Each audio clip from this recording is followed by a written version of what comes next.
très heureux de vous retrouver aujourd'hui pour un nouveau coup de cœur, et un nouveau coup de cœur un peu original, un peu rare, tout simplement parce que je vais vous parler de magie.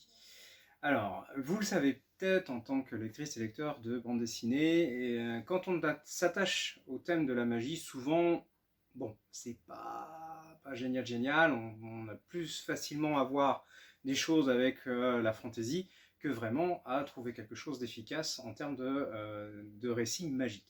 Et bien là, je dois avouer qu'avec ce nouvel album, je me suis fait cueillir comme une fraise. Pourquoi cueillir comme une fraise? Parce que cet album est vraiment efficace. Il est beau, on a quelque chose de construit, et il y a un petit quelque chose romancé. Ça aurait pu être un roman d'ailleurs. Je pense qu'on n'aurait rien perdu au change, si ce n'est la qualité du dessin et le mode narratif. Ça, c'est une évidence. Alors, qu'est-ce que c'est que cet album? Cet album, c'est le Grimoire Noir. Alors, le Grimoire Noir, c'est une jeune dessinatrice qui est derrière. C'est son premier ouvrage. Eh ben, je peux vous dire que j'attends impatiemment la suite. Premier ouvrage donc, avec un dessin qui, ma foi, est très sympa. Alors, je vais essayer de retrouver quand même quelque chose de... parce que sympa, le terme est facile, mais autant vous montrer ce à quoi on a affaire. Tac, tac, tac. Ouais, une belle mise en scène. Hop. Voyez les détails, voyez la finesse du dessin, une ambiance qui est vraiment agréable. Petite originalité, c'est que ça, je peux l'adresser aussi bien à un ado qu'à un adulte. Moi, ça plaira pour tout le monde. Alors, pourquoi je parle de magie et d'originalité? Tout simplement parce qu'on va partir d'un fait connu, la chasse aux sorcières, Salem, tout ce qui s'ensuit, et d'imaginer que bien, il y a une ville, une petite ville, Blackwell, une petite ville qui a décidé de protéger les sorcières.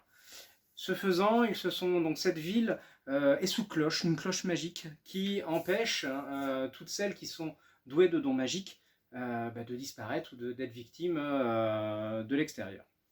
Bon, ça c'est bien gentil, mais il reste une chose. Et bien en fait, dans cette ville, il y a bien sûr des sorcières, mais pas que. Il y a des gens qui n'ont pas de pouvoir. Ah, c'est le cas de tous les mecs. Je suis désolé, on est trop simple pour avoir des pouvoirs. La sorcellerie est réservée aux femmes. Soit. Mais c'est à ce titre qu'elles sont très précieuses pour la ville. Parce qu'elles ont vécu beaucoup de brimades. Le temps est venu de les protéger. Et pas de les protéger de façon paternaliste. Non, tout simplement de protéger ce qui est l'essence même de l'existence de cette ville, à savoir la magie. Pour ce faire, eh bien, on a les instances tout ce qu'il y a de plus classiques, à savoir la police. Police qui, bien sûr, n'a pas de pouvoir, mais police qui est bien en mal quand une sorcière disparaît, qu'elle ne laisse aucune trace, qu'il n'y a aucune preuve, et qu'en plus, cette sorcière en question, c'est une gamine qui est juste la fille du shérif. Qui va mener l'enquête à votre avis? Pas le shérif, non, c'est son frère. Son frère qui est le dernier à l'avoir vu, son frère qui est très proche de la communauté des sorcières. D'ailleurs, il y a un passé, il me semble, qu'il va falloir découvrir entre ce qui s'est passé entre lui et certaines, et son frère qui a décidé de tout faire pour découvrir ce qui s'est passé, sachant que la police ne peut pas intervenir, parce que son rôle, c'est de protéger la sorcellerie, de protéger les sorcières. Donc sans preuve pour enquêter, ça va pas être simple.